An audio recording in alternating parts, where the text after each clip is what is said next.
बोलिए, ऐसा कोई बच्चा है क्या कि जिसको यही नहीं पता है कि हाईएस्ट इलेक्ट्रोनेगेटिविटी किसकी है? फ्लोरीन की। चलो, रीजन कौन बताएगा? What is? हम्म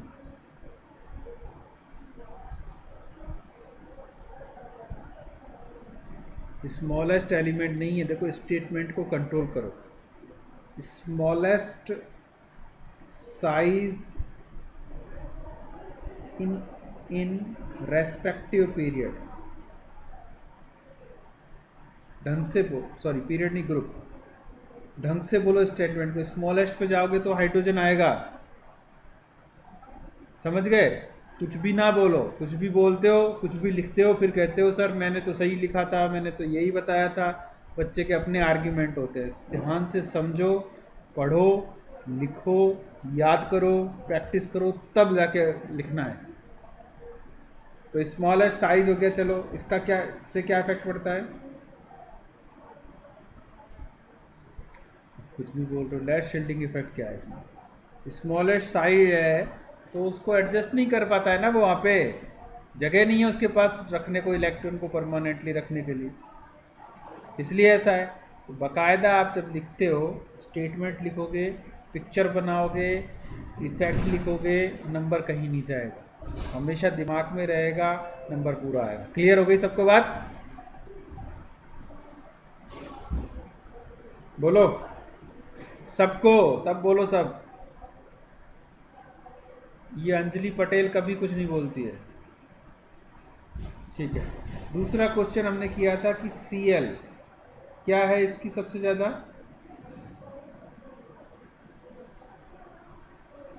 पूरी टेबल में इसकी इलेक्ट्रॉन एफिनिटी या EGE हाईएस्ट है। क्या है ये? Highest in periodic table. Periodic table में ये हाईएस्ट है। समझ में आ गई बात सबको? तो क्यों है ये याद कर लो, क्यों है ये याद कर लो। यहाँ पर शेयरिंग का कंसेप्ट लगाओगे। इलेक्ट्रोनेगेटिविटी में क्या होता है? Withdrawal of sharing bond pair का होता है। जबकि यहाँ पर क्या है? आइसोलेटेड स्टेट में या गैसियस स्टेट में आपको पूरी तरह से एक इलेक्ट्रॉन को ऐड करना है। ऐड करने पर जो निकलती है एनर्जी, उसको हम बोलते हैं इलेक्ट्रॉन एफिनिटी। बात समझ में आ गई? एक और बात ध्यान से समझ लो, इलेक्ट आयनाइजेशन पोटेंशियल, आईपी, और इलेक्ट्रॉन एफिनिटी, ईए, ये मल्टीपल स्टेप होते हैं। जैसे सोडियम है मान लो, तो सोडियम में से एक इलेक्ट्रॉन निकलेगा, बनेगा Na+। तो फर्स्ट इलेक्ट्रॉन निकल गया तो ये होगा इसका Ip, इसमें एक ही निकलता है, दूसरे में तो हमारा क्या हो जाता है? क्या हो जाता है? नोबल गैस आएगी, तो मुश्किल है। तो इस तरह से Ip1 होगा, Ip2 होगा, Ip3 होगा। यानी जितने इलेक्ट्रॉन्स आप निकालोगे ना, उतनी उसकी वैल्यूज़ अलग अलग आएंगी। तो क्वेश्चन पूछता है इसका Ip1 बहुत ज़्यादा है, इसका Ip2 बहुत ज़्यादा है, इसका Ip3 बहुत ज़्यादा है। तो उसका रीज़न आप कहाँ दोगे? कॉन्फ़िगरेशन को देख के। बात समझ में आ रही है सबको? इसी तरह यहाँ पर भी इलेक्ट्रॉन एफिनिटी एक ही नहीं है, ये स्टेप है। हो सकता है पहली ज़्यादा हो, पहले की वैल्यू पॉजिटिव हो, दूसरे की नेगेटिव, तो ये सब देखना है। EA1, EA2, EA3 या 4 जो भी है, ये कैसे होगी? अगर मोनो आयन है, यानी केवल प्लस है, तो उसका IP एक 1 ही होता होगा। Mg+2 है तो 2 हैं, तो Ip1 होगा, Ip2 होगा, दोनों की वैल्यू अलग होगी। इसी तरह Ip1 होगा, 2 होगा, 3 होगा, दो तीनों की वैल्यू अलग होगी। किसी की ज़्यादा, किसी की कम, कैसे एडजस्ट करना है? इलेक्ट्रॉनिक कॉन्फ़िगरेशन पे जाओ। काम आसान तब होता है जब उसको करने पर स्टेबल कॉन्फ़िगरेशन हमको आ जाता है। काम मुश्किल कब होता है? जब स्टेबल कॉन्फ़िगरेशन है उसको हमको ब्रेक करना पड़ता है। दिमाग में बैठ गई बात? फिल्म बोलो सबको, ये फिल्म समझ में आ गई दिमाग में? बहुत ज़्यादा रट्टा मारने की ज़रूरत नहीं है, 3-4 कंसेप्ट है, उनको एडजस्ट करना सीख लो। आप सीख गए तो फिर कोई दिक्कत नहीं आएगी, ये समझ लो। ठीक है, चलिए 2 बातें हमने करी, इलेक्ट्रॉनिक कॉन्फ़िगरेशन देख लिया, स्टेट देख लिया। अब देखिए एक और बात है जो मैं आपको बताने जा रहा हूँ, बहुत धीरे धीरे पढ़ा रहा हूँ, जल्दबाजी की कोई बात नहीं है, इसलिए पढ़ा रहा हूँ। एमसीक्यू आएगा, एमसीक्यू आएगा, एमसीक्यू कहीं से भी बन सकता है, उसमें कोई इम्पोर्टेंट, कोई अच्छा, कोई ख़राब क्वेश्चन नहीं होता है। वो अच्छा होता है जो डिफरेंट हो जाए, जो कभी ना पूछा हो, आप कहोगे सर ये तो पता नहीं कहाँ से क्वेश्चन पूछा, वहीं से है, आपने गौर नहीं की। देखिए एक और इम्पोर्टेंट बात है कि कलर, सभी का कोई ना कोई कलर होता है। एक तो हमने बता ही दिया था कलर किसका, आयोडीन का बता दिया था क्या, बताया था ना? अरे बोला था ना आयोडीन का कलर, क्या बोला था? आयोडीन का वायलेट बोला था बेटा। चलो ये कैसी है, ये इसकी स्टेट है गैस। क्लोरीन की कैसी है, गैस। ब्रोमीन की कैसी है, लिक्विड। इसकी कैसी है, ये जो लास्ट वाला है ये सॉलिड होता है, लेकिन ये रेडियो एक्टिव है। कैसा है ये, रेडियो एक्टिव। ये ध्यान रख लो कि हर ग्रुप में पिछला जो लास्ट वाला है वो रेडियो एक्टिव ही होता है। अब रेडियो एक्टिव है तो उसके कलर वलर को देखने की ज़रूरत नहीं होती, क्योंकि जो है ही नहीं, जो रुकता ही नहीं है, उसको क्या देखना। ठीक, मिस्टर इंडिया है ये सारे। देखिए फ्लोरीन जो गैस है, इसका कलर की अगर हम बात करें, कैसा कलर होता है इसका, इसका कलर होता है येलो, येलो। कैसा होता है, येलो। कैसा होता है, येलो। नीचे वाले में आएंगे तो ये होगा येलो ग्रीन, यानी जानते ही हो ना, शेड होते हैं बहुत सारे, येलो, येलो ग्रीन, तो ये होता है येलो ग्रीन मिक्स। मैंने लिख दिया उसी कलर से, जिससे कि आपके दिमाग में कहानी बैठ जाए। इसका तो मैंने बता ही दिया था, बताओ कैसा है, ब्राउन होता है, तो रेड ब्राउन होता है इसका। कैसा होता है, रेड ब्राउन। और जो आयोडीन है उसका होगा वॉयलेट। याद रहेंगे colour, every line every word matters. यानी अच्छी बात ये हुई है कि बच्चे पहले क्या, दो नाव में सवार होते थे। बोर्ड की नाव होती थी जिसमें डेस्क्रिप्टिव चाहिए होता है, और कंपटीशन की नाव होती थी जिसमें एमसीक्यू चाहिए होता है। तो अभी उस पॉइंट ऑफ व्यू से ये काम अच्छा हो गया, शायद उसी सोच के साथ ये किया गया। आ गई बात समझ में सबको? ठीक है, यहाँ तक बातें होगी। बहुत थोड़ा थोड़ा पढ़ा रहे हैं, समझ लो, कहानी की तरह बता रहे हैं, समझ लो, लिख लो, याद कर लो। चलिए अब आते हैं कुछ जनरल प्रॉपर्टीज़ की बात पर। जनरल प्रॉपर्टीज़ तो लगभग फिक्स है। कौन कौन सी हैं? पहली की अगर हम बात करें तो एटॉमिक साइज। एटॉमिक साइज, अब एटॉमिक साइज में भी ना, जैसे कभी बोलते हैं आयनिक साइज, तो अगर कोई आयन बनाता है तो उसको आयनिक साइज बोलेंगे, मॉलिक्यूल है तो मॉलिक्यूलर साइज बोलेंगे। ठीक है, रेडियाई याद है ना आपको, आयनिक रेडियाई, कोवेलेंट रेडियाई। तो एटॉमिक एक बड़ा नाम है, यानी उसके अंदर सभी आते हैं। लेकिन फिर देखते हैं कि आप जो जिसकी बात कर रहे हो उसका नेचर कैसा है। अगर वो आयनिक है तो आप उसको आयनिक रेडियाई भी बोल सकते हो। जैसे सोडियम है तो सोडियम के केस में आप उसको आयनिक रेडियाई बोलोगे। कार्बन है उसके केस में क्या बोलोगे, कोवेलेंट रेडियाई। या कुछ नहीं बोलोगे तो क्या बोलोगे, एटॉमिक रेडियाई या एटॉमिक रेडियाई। समझ में आ गई बात? और ये सभी ग्रुप के लिए सबसे आसान सवाल है। क्या है किसी भी ग्रुप में आप जाइए, fluorine, chlorine, bromine, iodine, एस्टेटिन, down the group जब भी जाओगे, डाउन द ग्रुप आप जब भी जाओगे क्या होगा बताओ?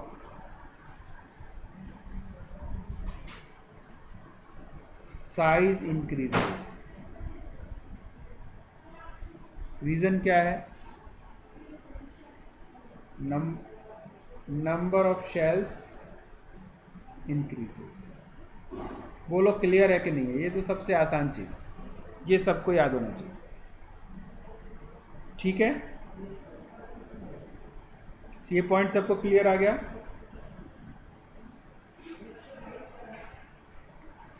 बुक है सबके पास? चलो, इसमें एक टेबल दी होगी, देखो ग्रुप 70 बोलो सब।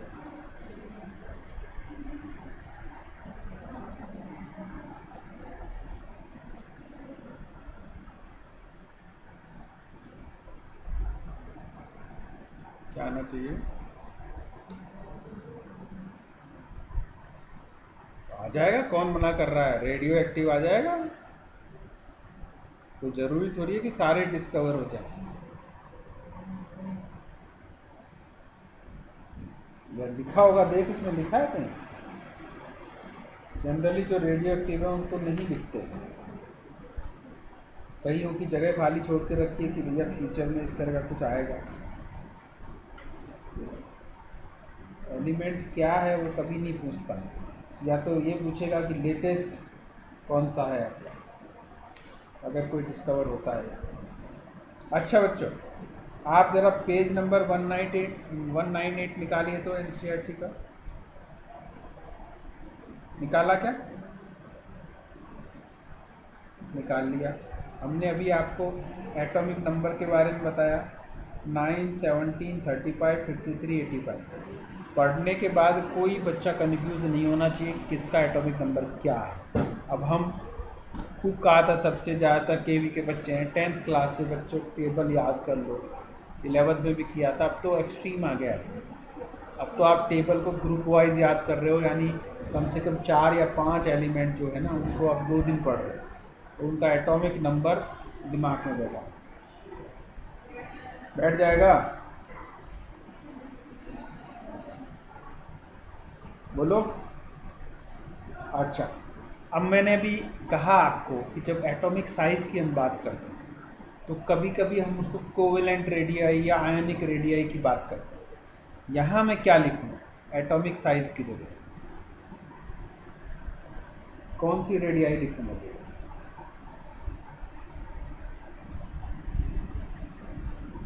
अभी जो मैंने बात समझाई समझ में आई आपको? एटम का एक साइज होता है, फिर वो बॉन्डिंग करता है, किस तरह की वो बॉन्डिंग करता है ना, उसी के हिसाब से उसकी रेडियस बनती है। तो इनकी क्या बोलूँ मैं, आयनिक रेडियस बोलूँगा या कोवेलेंट रेडियस बोलूँगा? क्यों बोलूँगा कोवेलेंट? कहाँ बनाते हैं ये जब बॉन्ड बनाते हैं कोवेलेंटली, तो ये नेचर में एग्जिस्ट करता है भैया, फ्लोरीन मिलता है F2, लेकिन जब रिएक्ट करेगा किसी से तो क्या बनाएगा? HF। कैसा है वो? आयन बनाएगा, सब जानते हैं। ये सारे के सारे F- बनाते हैं, सब दुनिया जानती है। तो आप भी जानते होंगे कि जितने हेलोजन्स हैं ना वो सबसे अच्छे हैलाइड्स हैं, माइनस वाले हैं। तो माइनस हुए तो क्या हुआ? आयनिक है कि नहीं? तो हम इसको क्या बोल सकते हैं? आयोनिक। अच्छा, ये बहुत छोटी होती है, हमेशा वैल्यूज पिकोमीटर में दी होती है। अब जरा एक हैव ए लुक, देखो जरा पढ़ के सुनाओ मुझे, क्या आयनिक रेडियस है फ्लोरीन का?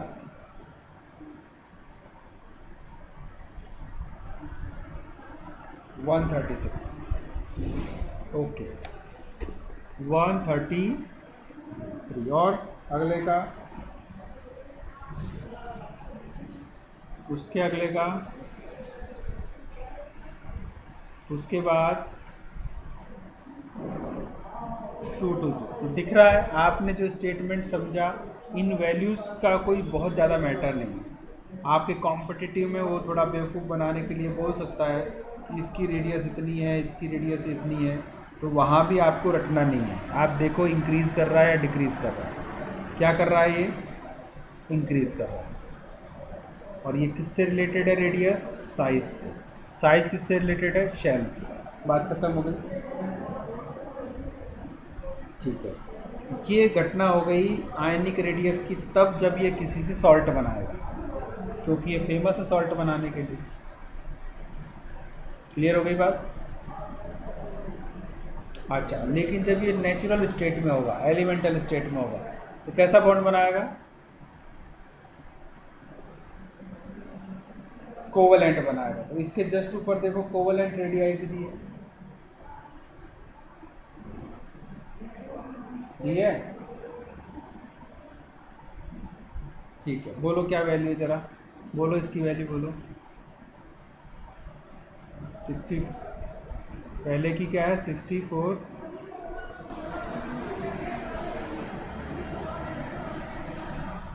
64, उसके बाद 99, 114, उसके बाद 1। समझ लो, आ गई बात समझ में? अब देखो एक चीज़ और समझने की बात है, F2 की कोवलेंट रेडियाई, यानी कि F इस तरह से बंधा हुआ है। आप समझो, देखो अगर आप समझना शुरू कर दोगे ना, फिर आपको कुछ याद करने की जरूरत नहीं पड़ेगी, आप हर चीज़ को लॉजिकली समझ जाओ। ये फ्लोरीन ऐसे बंधा हुआ है बच्चों, यही है ना जब नेचर में। देखो इसकी वैल्यू कम आ रही है, कंपेयर करो इसके आयन की और इसकी वैल्यू देखो, कंपेयर करो। तो कोवलेंट जब बॉन्डलेट है तो ये दोनों एक दूसरे के पास है। क्या है? पास है ना, क्योंकि बंटवारा है, दोनों एक जैसे हैं। लेकिन जब आप इसको किसी डिसिमिलर के पास भेज दोगे, जैसे H के पास भेजा, तो हमने क्या समझाया आपको? हमने समझाया कि भैया इसकी इलेक्ट्रोनेगेटिविटी ज़्यादा है, ये इलेक्ट्रॉन को अपनी तरफ लेके भागता है, खिंचाव इसकी तरफ ज़्यादा रहेगा, तो ये थोड़ी स्ट्रेच्ड हो जाएगी, पोलर हो जाएगी ना, तो ये माइनस रहेगा और ये प्लस रहेगा। तो जो इसकी रेडियस है, जब आप इसको ब्रेक करोगे फाइनली, तो उसमें चेंज आ जाएगा। समझ गया? तो कंपेरेटिवली जो वैल्यू है, ऑर्डर एक ही फॉलो हो रहा है, लेकिन साइज में भी आपसे अगर पूछे सवाल तो उसका रीजन आप ये दे सकते हो। बोलो क्लियर है कि नहीं सभी को? ये देखो बच्चों, जो सबसे सवाल आते हैं ना कंपटीशन में कहीं से, इन डिब्बों से आते हैं, इन टेबल से, और आप कहते हो अरे मैंने फलानी रेफरेंस बुक पढ़नी है। NCERT इनऑर्गेनिक के केस में तो कहीं भी देखिए, ढेरों यूट्यूब चैनल चल रहे हैं आजकल, या एग्ज़ाम आप दोगे या दिया है जिनसे पूछो। इनऑर्गेनिक के केस में तो आप इसकी एक एक लाइन पढ़ लोगे ना, इसका पोर्शन आपका 100% सही है, और यहाँ पर तुरंत याद हो जाती है चीज़, 2 बार पढ़ोगे याद हो जाए, भूलने का खतरा भी कम है। टेबल को माइन्यूटली ऑब्जर्व करो, अंडरलाइन करो, जो वैल्यू एक्सेप्शनल है उनको अलग से लिखो, वही क्वेश्चन है आपका आने वाला। आ रही है बात समझ में? जब आप मुझे कॉपी सबमिट करोगे ना नोट्स की, तो मैं यही देखूंगा कि आपने उस एक्सेप्शन को लिखा कि नहीं लिखा, टेबल में जो एक्सेप्शन था वो लिखा कि नहीं लिखा।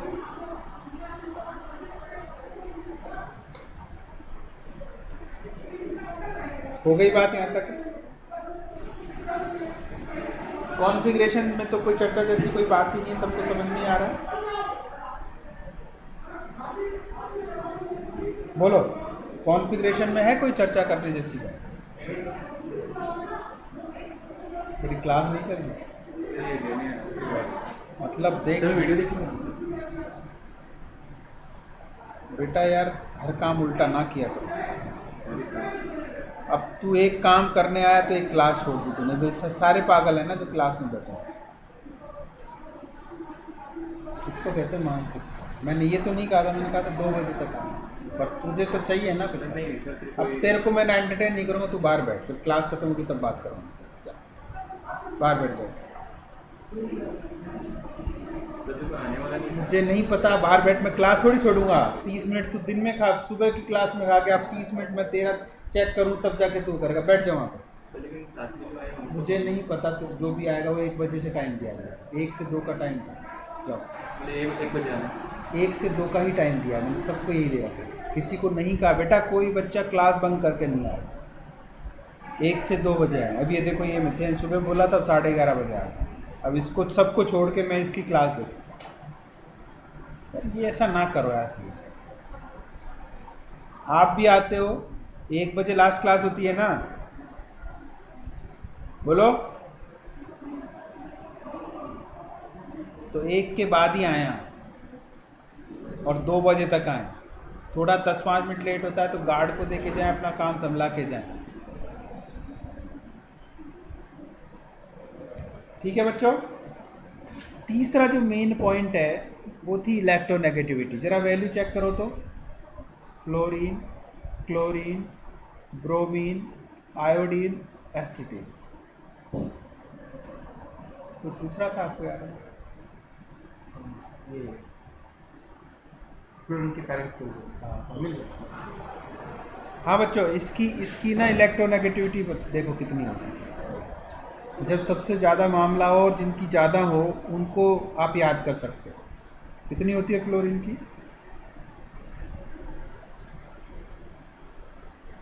कितनी है फ्लोरीन की? 4। क्लोरीन की कितनी है? ब्रोमीन की कितनी है? आयोडीन की कितनी है? बोलो क्या हो रही है? इंक्रीज हो रही है, डिक्रीज हो रही है? याद रहेगा, यही बताया था, डिक्रीज डाउन द ग्रुप।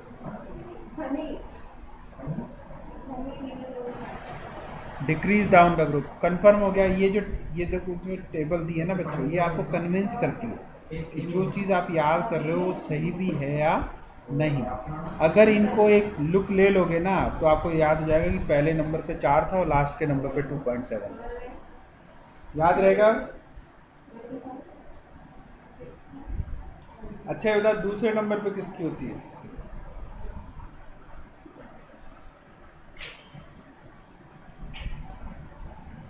बिल्कुल याद रख लो, FON, फोन।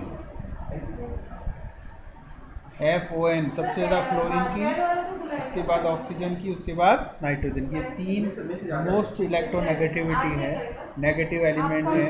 और ये जो होते हैं ना, ये सब क्या करते हैं बच्चों? ये हाइड्रोजन बॉन्डिंग करते हैं, हाइड्रोजन बॉन्डिंग करते हैं। याद रहेगा? चलिए अब आते हैं हम इलेक्ट्रॉन गेन एंथैल्पी, जो दूसरा मेन पॉइंट था, इलेक्ट्रॉन गेन एंथैल्पी। चलो बोलो क्या क्या वैल्यू आ रही है, जरा चेक करो तो। दोबारा बोलो क्या आ रही है? -333 क्लोरीन का, -349 क्लोरीन का, -325 ब्रोमीन का, और -296 किसका हो गया? आयोडीन का। अब माइनस वैल्यू से कंफ्यूज नहीं होना बच्चों। माइनस क्या होता है? जब एनर्जी बाहर निकलती है प्रोसेस। यहाँ क्या होता है? जब इलेक्ट्रॉन ऐड कर रहे हो तो एनर्जी बाहर निकल रही है, तो जब बाहर निकलती है उसकी वैल्यू क्या होती है? नेगेटिव। समझ गए बात? बोलो। अरे जब किसी काम से खुशी होती है क्या करते हो? मिठाइयाँ बांटते हो, दूसरे को उपहार देते हो।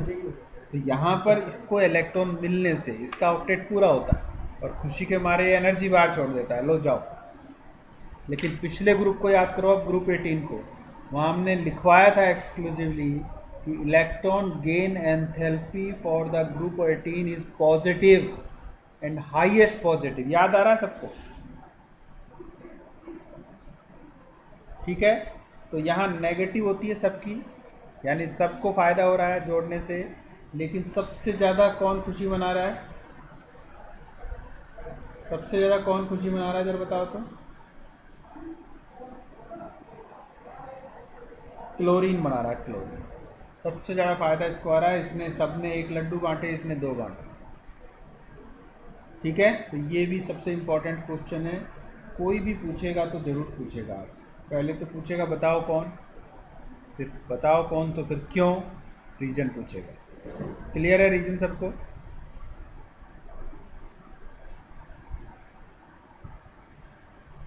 क्या बताऊं वापस? अरे सबका एक ही है ना। अभी सुबह क्या बताया था कि यहाँ पर यूँ समझो आप, जैसे क्लोरीन का एग्जांपल लो, ये प्लस है, यहाँ पर आपने इसका शेल बनाया, फर्स्ट शेल। कितने शेल बनाने पड़ेंगे जरा बताओ तो? सेकंड शेल, और ये हो गया हमारा थर्ड शेल। कॉन्फ़िगरेशन बताओ क्या क्या होगा? फर्स्ट में 2, सेकंड में 8, थर्ड में 7 आएंगे, 7 आएंगे। तभी तो हुआ ना 2, 8 + 10, और लास्ट वाले में कितने बच गए? 7। अच्छा, होने कितने चाहिए? स्टेबिलिटी के लिए रूल क्या कहता है, कितने होने चाहिए? इसके पास 8 हैं, तो चाहता तो हर कोई है कि 8 इलेक्ट्रॉन हो जाएं। फ्लोरीन के साथ क्या दिक्कत थी? घर छोटा था, जगह कम थी ना, तो भैया मैं परमानेंट फर्नीचर नहीं ला सकता, पड़ोसी से मांग मांग के काम चलाऊंगा। क्या थी वो? इलेक्ट्रोनेगेटिविटी। यहाँ इसके पास जगह है, तो ये जब इलेक्ट्रॉन लेगा तो खुशी, घर में माहौल खुशी का, तो क्या होगा? खुशी के मारे सब लो लो गिफ्ट ले जाओ, गिफ्ट ले जाओ। क्या है वो खुशी? एनर्जी। एनर्जी जब बाहर निकलती है वो एक्सोथर्मिक होता है, वैल्यू नेगेटिव होती है। सबकी सब खुशी मना रहे हैं,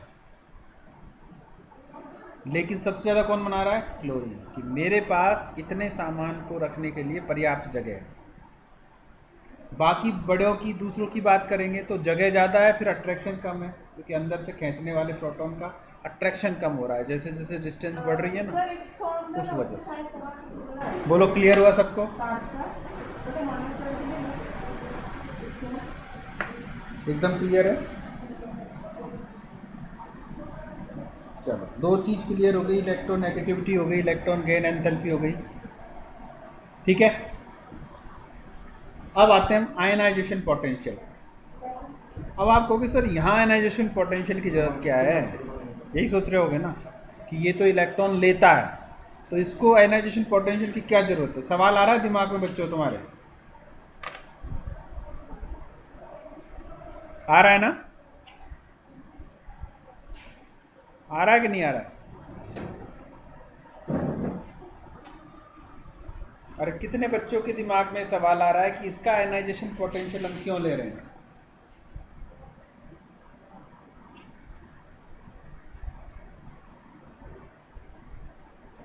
बोलिए,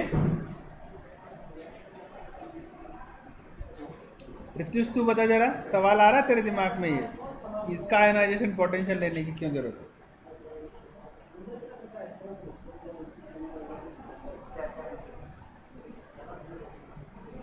मेरी आवाज सुनाई दे रही है सबको? आ रहा है ये सवाल, या हाँ कर रहे हो? मैंने पूछ लिया। देखो, आना चाहिए कि यहाँ जरूरत नहीं है, क्योंकि आप ये बात तो तब कह रहे हो ना जब आपको पता है कि भैया ये जो है ना, ये एलिमेंट नॉन मेटल है, ये एलिमेंट हेलोजन है, ये इलेक्ट्रॉन लेता है, देता नहीं है। लेकिन आप सोचिए, जब ये इलेक्ट्रॉन डिस्कवर हुए होंगे तब उसको थोड़ी पता था कि इसका बिहेवियर कैसा है। तो उस समय कुछ समय पहले ना, शुरू में क्या किया, सबकी प्रॉपर्टी, कुछ सेट पैटर्न मैंने बताया आपको, हर किसी का इलेक्ट्रोनेगेटिविटी, हर किसी का एफिनिटी, हर किसी का आयनाइजेशन पोटेंशियल, ये सब चेक किया गया। और इन सब के रिजल्ट से ही डिसाइड किया गया कि वो एलिमेंट क्या होगा, कि वो आपका मेटल बनेगा या नॉन मेटल। बोलो, सब समझ में आ गई बात सबको?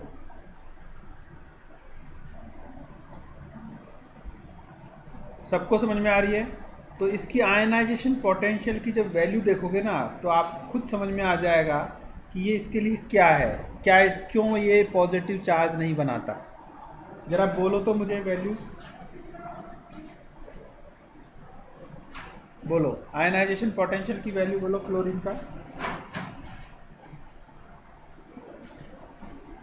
1680। क्लोरीन का बोलो, ब्रोमीन का बोलो, इसका बोलो लास्ट वाले का। मतलब अगर आप, ऐसा कुछ भी नहीं है कि आप इलेक्ट्रॉन निकाल नहीं सकते, निकाल सकते हो, लेकिन देखो आप अब आप कौन सा काम करोगे। अगर आप एक इलेक्ट्रॉन देते हो, देखो कंपेयर करो ऊपर और नीचे वाले, किसी भी एक सेट को निकालो। हम फ्लोरीन वाला देखते हैं, ऊपर दिख रहा है आपको, वैल्यूज दिख रही है लिखी हुई, ये दिख रही है ना। अगर फ्लोरीन में से एक इलेक्ट्रॉन ऐड करते हो तो आपको फायदा होता है -333 का, समझ गए? अच्छा, लेकिन अगर आप उल्टा काम करोगे, इसमें से एक इलेक्ट्रॉन निकालोगे, तो आपको नुकसान होगा 1680 का। आप बताओ कौन सा काम होना चाहिए?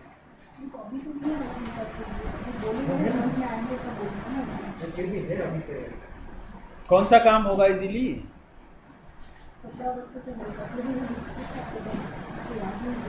बोलो कौन सा काम होगा इजीली?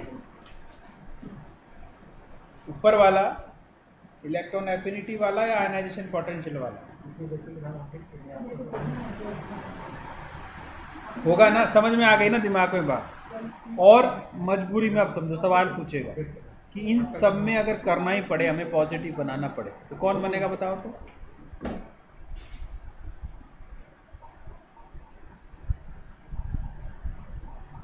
कौन बनेगा? सबसे पहले आयोडीन बनेगा, उसके बाद ब्रोमीन बनेगा, उसके बाद क्लोरीन बनेगा। ये कभी ना बनेगा,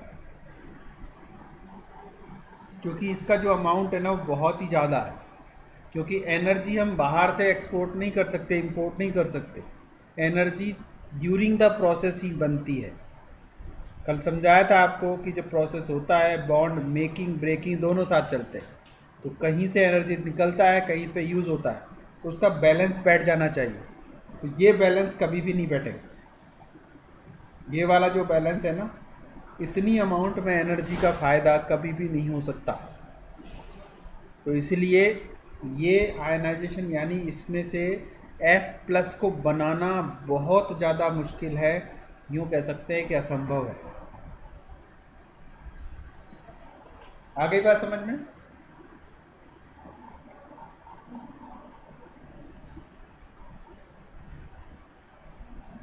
बोलो। अब देखो, अब इसी का जो एविडेंस है ना, आगे अभी मैं डिटेल से नहीं बता रहा हूँ, लेकिन इसी में एक बहुत इंपॉर्टेंट टॉपिक है, inter halogen compound.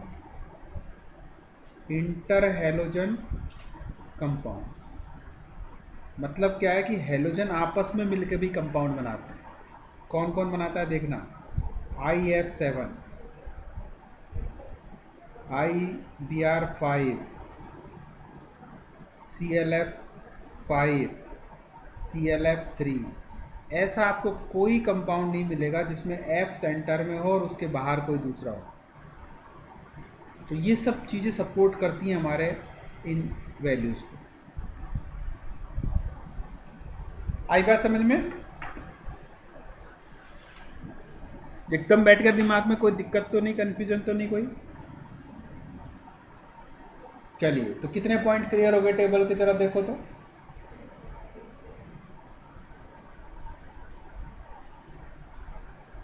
Atomic number हो गया, मास की कोई वैल्यू नहीं है, आप देख लीजिए वैल्यू बढ़ती जा रही है, 19, 35, 79, 126, 210। ये कोई मैटर ज़्यादा नहीं करता।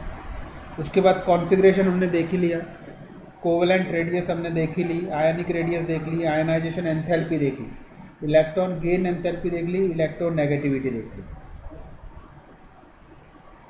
बोलिए।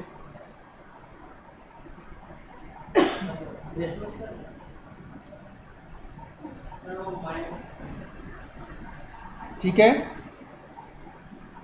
बोलो सबको समझ में आ रहा है क्या?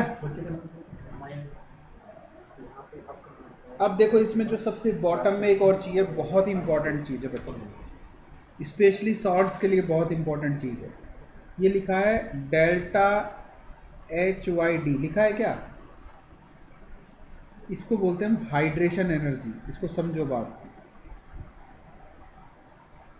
ये क्या है? हाइड्रेशन एनर्जी क्या होती है जानते हो क्या आप इसको? बिल्कुल बिल्कुल, अगर इसका हम हाइड्रोलिसिस करें, यानी जैसे कि एक एग्जांपल आपने ले लिया, NaCl ले लिया, आपने इसको पानी में डाला ना, तो NaCl Na इधर आएगा और मान लो ये Cl है, तो ये दोनों ना H2O से घिरेंगे, तो इसके घिरने से ना एक एनर्जी रिलीज होगी जिसको हम बोलते हैं हाइड्रेशन एनर्जी। तो हाइड्रेशन एनर्जी ज़्यादा निकलती है, इसका मतलब ये है कि वो हाइड्रोस्कोपिक है नेचर में। और हाइड्रोस्कोपिक का मतलब ये है कि वो मॉइस्चर को फेवर करता है।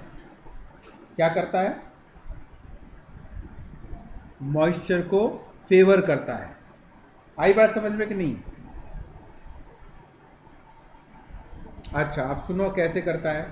आपने कभी आर्टिफिशियल रेन के बारे में सुना है?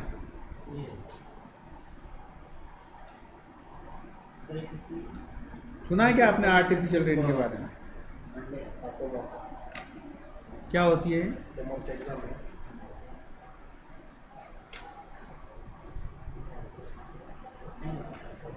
मतलब अब ये टेक्नोलॉजी आ गई है कि आपकी मर्जी हो तब आप बारिश करवाइए। अब जैसे दुबई वगैरह जैसे कंट्री है ना, बहुत उनके पास पैसा है पर पानी नहीं है, और पानी की सप्लाई करना, और वेजिटेशन के लिए तो क्या होना चाहिए, खेती के लिए क्या होना चाहिए? रेनफॉल होना चाहिए ना।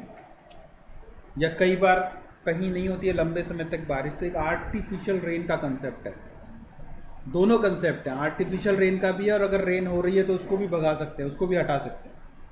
आपने अगर सुना हो, देखा हो, पढ़ा हो कहीं, तो चाइना ने एक बार, पता नहीं शायद ओलंपिक चल रहे थे या कोई गेम चल रहे थे, उसके ग्राउंड के ऊपर क्लाउड आ गया, उसने सब भगा दिए क्लाउड्स को।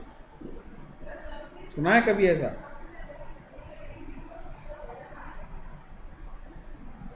सुन लेना, देख लेना, सर्च कर लेना। तो बच्चों आर्टिफिशियल जो रेन होती है ना, पता है किससे होती है? एक कंपाउंड होता है सिल्वर आयोडाइड। क्या होता है? सिल्वर आयोडाइड, दिख रहा है क्या? हाँ, इसकी नेचर क्या है? ये मॉइस्चर को एब्जॉर्ब करता है। तो क्या करते हैं वो, एक प्लेन के अंदर एक जेट, एक सिलेंडर में इसको भरते हैं और जेट की फॉर्म में स्प्रे कर देते हैं। अब एटमॉस्फेयर के अंदर ना मॉइस्चर हमेशा रहता है, कभी कम रहता है, कभी ज़्यादा फील होता है। जब कम फील होता है मतलब पार्टिकल दूर दूर होते हैं मॉइस्चर के। तो ये क्या है ना, ये जैसे ही स्प्रे होगा तो अगल बगल के सबको बुला लेता है, आ जाओ, पार्टी है, पार्टी है। तो जितने वाटर के मॉलिक्यूल्स हैं ना, वो इसके चारों तरफ चिपक जाते हैं। तो इससे क्या होता है? ड्रॉप्स बनना शुरू हो जाते हैं। जब ड्रॉपलेट बनती हैं, उसके बाद ड्रॉप बनती है। जैसे ही ड्रॉप का साइज एक पर्टिकुलर साइज से बड़ा हो जाता है तो वो हैवी हो जाती है। जैसे ही वो हैवी होती है तो ग्रेविटी उसको नीचे खींचती है, टप से नीचे गिरती है। क्या बोल देते हो आप उसको?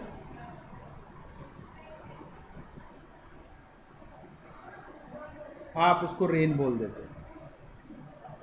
अब क्योंकि ये रेन आपने करवाई है, इसलिए इसको क्या बोलते हैं हम? Artificial rain.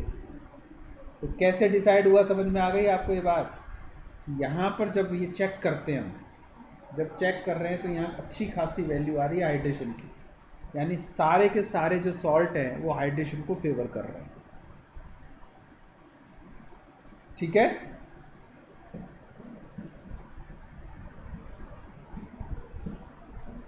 ठीक है, हाइड्रेशन वैल्यू अगर हम चेक करें तो जरा बोलो तो कितनी कितनी आ रही है?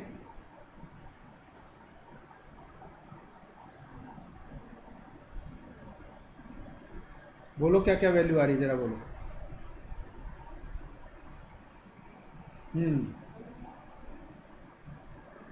और 381 और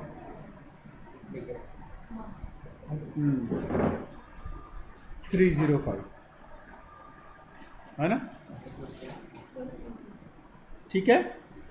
अब देखो आपके दिमाग में ये नहीं आ रहा क्या कि यार वैल्यू तो सर फ्लोरीन की ज़्यादा दिख रही है, तो इसका यूज़ करना चाहिए था।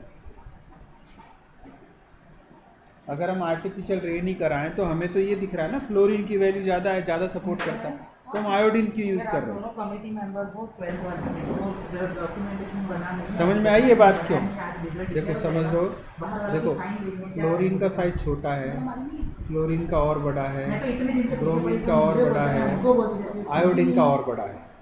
समझो आप, सबके चारों तरफ क्या आना चाहिए, वाटर आना चाहिए। कौन ज़्यादा करेगा बताओ?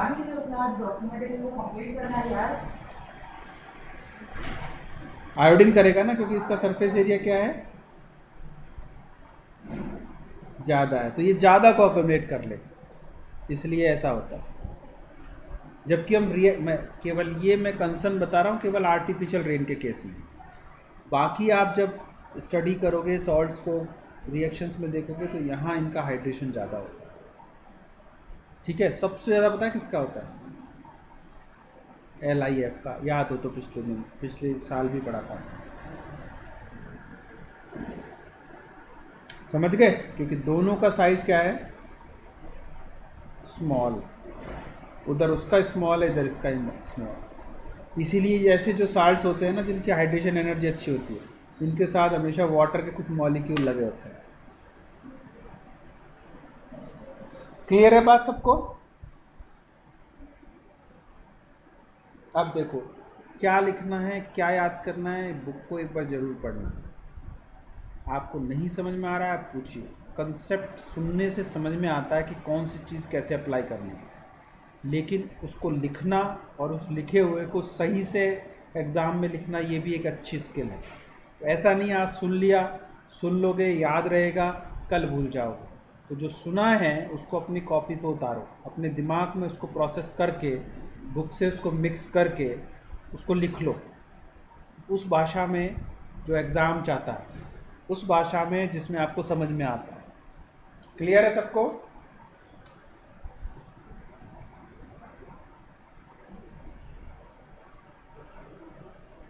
अब देखो नीचे और कुछ वैल्यूज दी हुई हैं, boiling point, melting point, density. अब एक पेज में कितने सी टेबल में उसने पता नहीं कितने सारे चीज़ें दे रखी हैं, उन्हीं को डिस्क्राइब भी किया है थ्योरी दे के। तो इस टेबल को जरूर मैच करना है। बताओ कौन सी प्रॉपर्टी एक्सप्लेन करो इसमें से, आप बताओ। एक और करेंगे फिर उसके खत्म हो गया वैसे टाइम क्लास का भी, अगली हो। चलो छोड़िए, कल देखते हैं, ठीक है।